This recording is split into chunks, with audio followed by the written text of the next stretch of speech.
Hello, hello. It's great to see you. Today is day 5 of celebrating the publishing of my book. And I want to talk to you about how taking action requires courage, right? So yesterday we were talking about a friend of mine who has decided to take the next step in her marriage and ended elegantly with her and her husband coming together and deciding to do that for themselves because it's the next step in their life. They're at a fork in the road. Well, taking that action, it doesn't mean that it's going to be easy, especially, in the case of them too that are undergoing this traumatic event in their lives.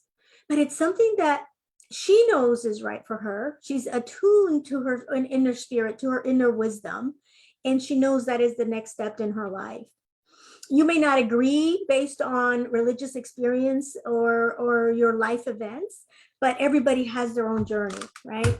So what happens? Your intuition tells you to go on a certain path, and then automatically, when you hear it and you're called to do it, your paradigms start coming in. The voices in your head tell you that it's wrong. The people around you, the society may tell you that it's wrong. Fear, doubt, worry, it all starts coming in. And what can you do to relieve yourself of that? What is the next step? Well, know, number one, that you are supported and you are connected to your inner spirit. So listening to your intuition is the next step to take, regardless of what's going on. Sometimes we perceive the messages that other people tell us, you shouldn't do that, or when it is in agreement with what we're thinking, we think, oh, that's a sign I shouldn't take that step. But if you really think about it, the messaging in your head is based on the life that you've led so far, the beliefs and the thoughts that you've had so far, and the voices in your head are merely protecting you from taking that step because it doesn't want you to hurt. It wants to leave you in that comfort zone and not take that next step because it doesn't know how uncomfortable it can be in moving forward with your life.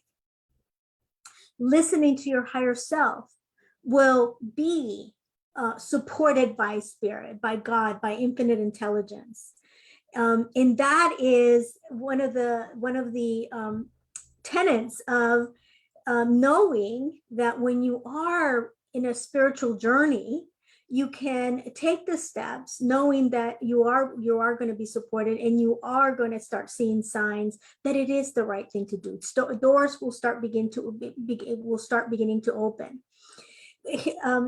Going back to my friend from yesterday's story, one of the things is we had a conversation since, and she has seen such a tremendous, since making that decision, she had just seen a tremendous change in her own life and energy. She feels a lot more confident, and in her business now there's doors opening because she's going to be a single mom, and somehow infinite intelligence is sending her signals is not to worry about the finances. You're going to be okay.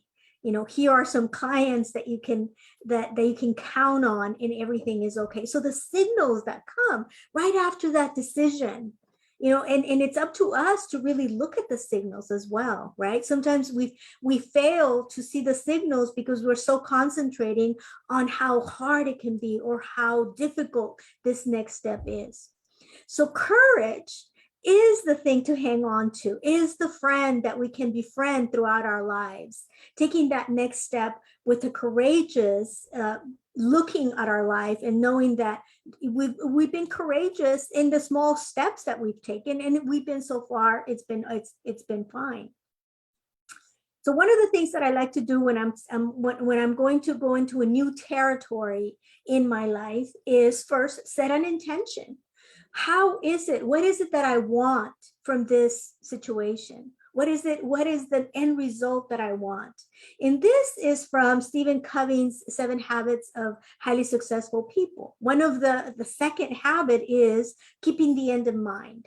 And when you keep the end in mind, it just keeps you focused on getting that thing done, getting that thing completed. So when you keep the end in mind, that intention then starts paying your attention. And many of you know that what you pay attention to starts to grow and evolve. So in contrast, if you're paying attention to worry, doubt, fear, and the voices in your head, that will continue to grow. But if you take that courageous step, do the thing that needs to be done and continue down your path and pay attention to that, that in itself will evolve and will get you to where you're going.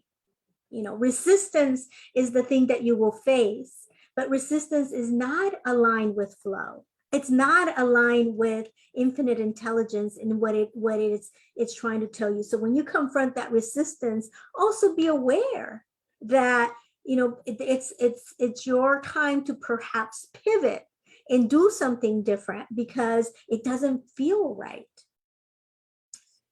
So part of what I love this paragraph in my book, and I wanted to read it because it really speaks to how courage is a friend to us in times like this. This is, humans are meant to grow.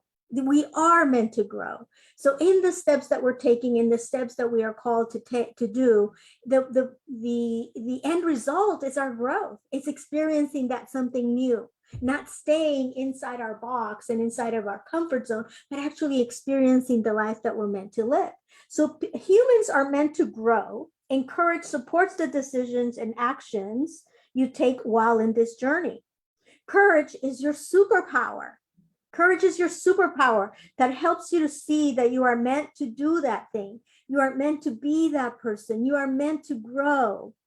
Courage is a bridge.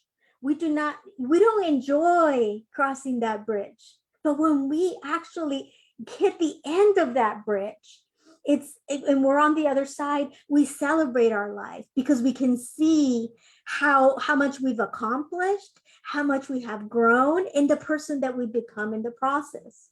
So life is meant to be lived walking hand in hand with courage along the way.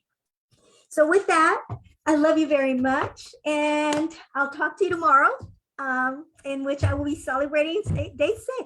So I love you, and take care of yourself. Bye-bye.